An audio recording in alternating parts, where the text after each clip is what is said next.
Can the pop star who nearly died at a rave at 19 become the greatest live performer of her generation? What if the fierce woman teaching millions to feel powerful spent years fighting demons darker than anyone imagined? Before we're done here, you'll discover 2 secrets that'll stop you cold: the overdose that almost ended everything before it started, and the betrayal so brutal it left her penniless after selling 16 million records. Stay close, because what happened behind the fearless facade will shake you. September 8th, 1979. Doylestown, Pennsylvania welcomed a baby girl named Alicia Beth Moore into chaos. This wasn't a fairy tale beginning. This was war. Alicia's parents, Judith Moore and Jim Moore, a Vietnam veteran, divorced when she was very young. The screaming started early. Every single day, her parents fought, throwing things, hating each other openly. Young Alicia absorbed it all, watching love turn toxic, learning that home wasn't safe. Basically, I grew up in a house where every day my parents were screaming at each other, throwing things, hated each other. But her father, Jim, planted something crucial in her DNA. He was Mr. Cause, the letter writer, the activist who believed one person could make a difference. He took 3-year-old Alicia marching on Washington. Her stepmother helped erect the nurse statue in Washington, D.C. Service ran in the family's blood. And music? Music was everywhere. Don McLean, Billy Joel, Creedence, Rod Stewart. Her mother loved Patsy Cline, Johnny Cash, Patti LaBelle. Her brother blasted 2 Live Crew, Tool, Metallica, Guns N' Roses. And young Alicia, she was obsessed with Annie, Les Mis, Phantom of the Opera, Madonna, Bette Midler, Whitney Houston.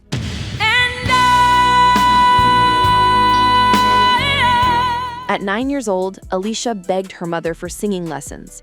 Judith found the money somehow, and the little girl with the big voice started training. She sang in church, started bands in junior high school, performed everywhere she could.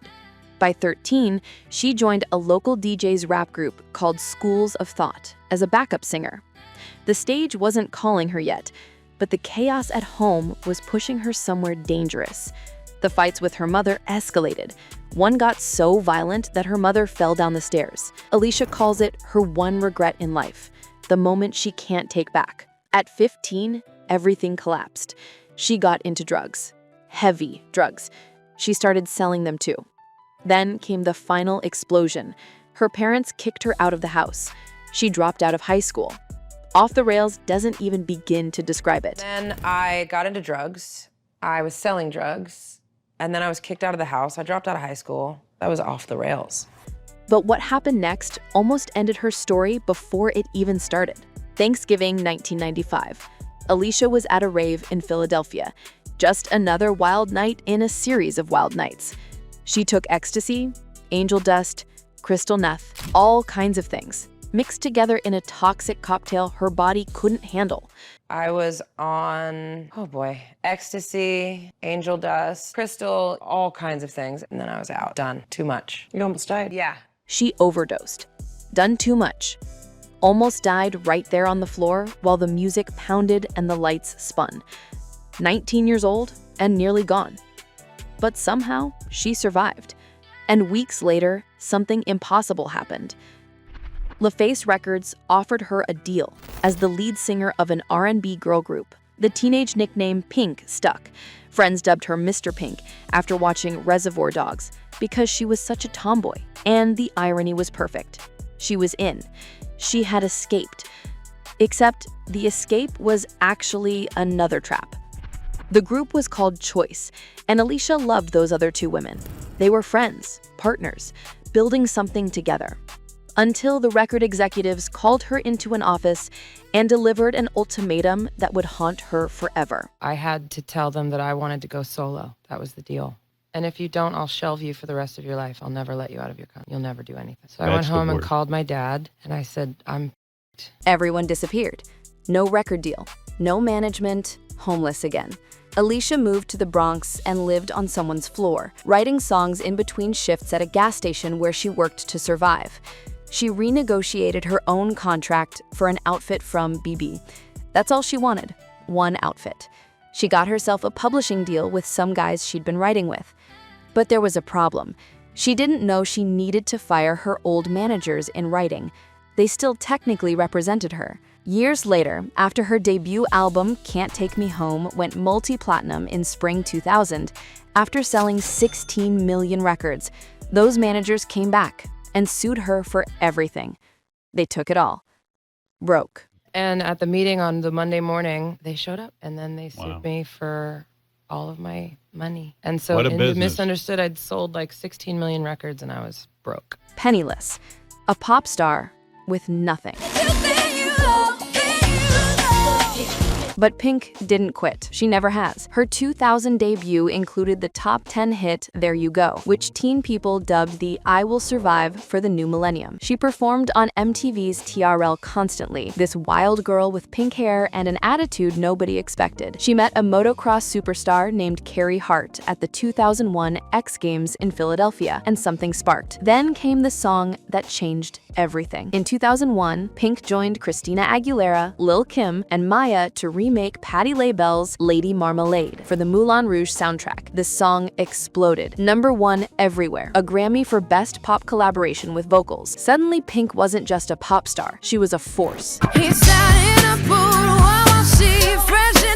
But behind the scenes, tension was building with Christina. Two alphas in the same space. Both young, both new to massive fame.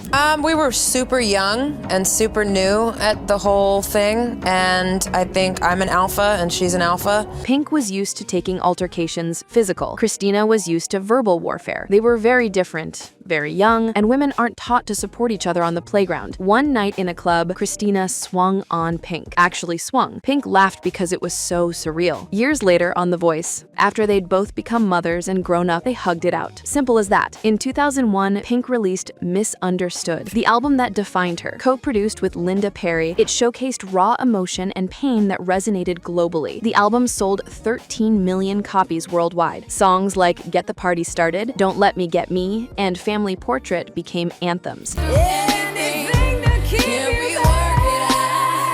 Family Portrait devastated her mother when Pink played it for her. The song chronicled the pain of watching her parents' marriage implode, but it led to a heart-to-heart that changed their relationship forever. On June 26, 2005, Pink proposed to Carrie Hart during one of his motocross races, holding up a pit board that read, "Will you marry me?" They married on January 7, 2006, in a ceremony that combined their wild spirits perfectly. But marriage for two strong-willed people? Brutal. On February 19, 2008, they announced a separation. Pink later said they came from broken families, with no model for how to stay together while living a crazy life. So they did something radical. It made me go to couples counseling so that I wouldn't never speak to her again. Couples counseling. Almost their entire 17-year relationship, they've been in therapy. It's why they're still together. They got back together, renewed their vows in May 2009, and have been fighting and loving ever since. I was thinking, you can quit, but I can't.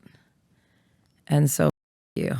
On June 2, 2011, Pink gave birth to daughter Willow Sage Hart. On the Ellen DeGeneres Show in November 2010, she confirmed she was 3 months pregnant after suffering a miscarriage the previous year. She'd had her first miscarriage at 17, and several others since. Pain she's carried quietly while performing for millions. On December 26, 2016, son Jameson Moon Hart arrived. Pink's family was complete, and motherhood changed everything. When I had a child, I think it softened me to the world, the part that didn't understand me. Before kids, people saw her as the snarling, man-eating, angry she-man from her singles. After becoming a mother, she understood herself and her place in the world differently. Her voice reflected that change, carrying new urgency and purpose. Pink's live shows became legendary. She incorporated aerial acrobatics, flying above crowds on trapezes and silks, performing some of the most physically demanding concerts in music history. Critics called her one of the greatest live performers of her generation. She sold over 3 million tickets during her Beautiful Trauma World Tour in 2018-2019, grossing over $397 million. I'll be sitting in the makeup chair going, I am so exhausted, my soul hurts. And then by song 2, I'm like, I've never been this happy! She trains intensely, pushing her body to limits most people can't imagine. During one show, she stopped mid-flight over the wheelchair section and called out to a 9-year-old boy named Calvin, who had Down syndrome and had just beaten cancer. His mother's face exploded with joy. Pink later brought Calvin and his family backstage. That's the stuff that sustains her after all these years. Pink has released 8 studio albums, won 3 Grammy Awards, sold over 90 million records worldwide, and amassed a net worth of approximately $200 million